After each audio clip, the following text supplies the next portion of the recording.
Setting Minecraft world records. I'm speedrunning a random block and got vines. Now, this might seem easy, but smelting iron for shears and finding vines takes quite a while, and for a world record, I need the fastest time possible. There's two places besides a jungle or swamp where vines can generate. Woodland mansions, which are impractical because they don't generate near spawn, and pillager outposts. Pillager outposts also have a 20% chance to have at least 2 iron, enough for shears. This means if I can find a pillager outpost near spawn that has 2 iron, I can get vines very quickly. But this is easier said than done, and after hundreds of world generations, I only had a few close outposts and none with 2 iron. Until this happened. Okay, we got an outpost. Vine right there. Come on, please. Oh my god, let's go. This is it. This is it. Crap. Oh no. Yes! Let's go! Setting Minecraft world records. I'm speedrunning a random food and got pumpkin pie. This is the crafting recipe, and getting them all might seem easy, but having to wait for a chicken to lay an egg takes quite a while. But luckily for me, there's another way to get it. In only a spruce village, there's a 10% chance to find a pie in 1 house chest. The problem? Some villages might not even have one of these chests, and combined it with the 10% and needing a good seed, that's very uncommon. Luckily, I have exactly what I need. No life. So after a few hundred worlds, this happened. Oh my god. Please. No way! Literally the perfect spawn. I was scrolling on YouTube and found a small creator breaking the record for most wood obtained in the first 3 minutes. He got just under 2 stacks by spawning in a roofed forest and crafting a stone axe. But I figured it takes a lot of time to cut down your first pieces of wood while axeless. And stone axes do spawn naturally in underwater ruins and igloos, but they both take too long to loot and get back to the trees. But then there's gold axes from ruined portals spawning at a 20% chance. But while gold axes are the fastest axe, they also break super quickly, meaning I would still need to mine for a stone one. But if I also got a gold pickaxe in the chest, I could do both quickly. But at a 4% chance, could I even find one close to spawn? Huh, yes.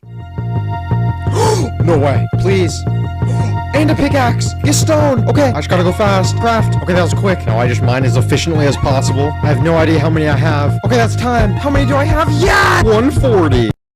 Setting Minecraft world records. I'm speedrunning a random item and got cooked cod. Now this might seem easy, but killing a cod and getting a furnace and fuel to smelt it takes quite a bit, and there's one other way to get a cooked cod. Buried treasure. The problem is that the only way to find buried treasure is through treasure maps, meaning first I need to find a shipwreck. So I started generating worlds and soon found my first problem. Not only do I need a shipwreck with a map, it also has to be near the treasure for optimal time. But finally, this happened. Okay, there's an ocean. Shipwreck over here. Okay, there we go. Oh my, we're so close. This is it. I'm gonna get on land to get there quicker. Okay, should be right here. There it is. Come on. Let's go! A few days ago, I set the Minecraft world record for fastest cooked cod by finding a buried treasure. But then I saw a comment saying that buried treasure chests only generate on the 9-9 chunk coordinates, and it was true. But the final straw was when I saw someone break my record with 58 seconds. I knew what I had to do. Generate a world, go to the closest beach, dig down at a 9-9 chunk coordinate, and pray. But the chances of this are very small, and after many attempts, this happened. I spawned on a beach, found 9-9, and dug down to nothing, but after doing it again... Yeah!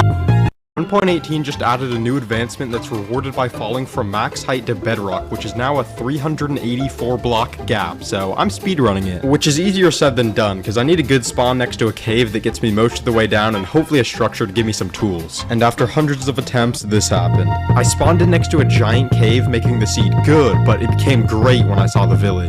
This chest gave me all the bread I needed for food and a bucket, which will be handy later, and I got a second bucket from this chest. But the reason villages are important is that they all have an iron golem, which drop 3 to 5 iron. If it drops at least 4, I can make an iron pickaxe and iron shovel. And lucky for me, it dropped 5. So after making tools and filling up my buckets, I headed back to the cave. The cave got me to Y0, but I needed to dig to Y-64. Then I used one water bucket to brace my fall and the other to get back up. After getting up, all I had to do was get about 250 blocks to tower to Y320 with. And all that was left was jumping.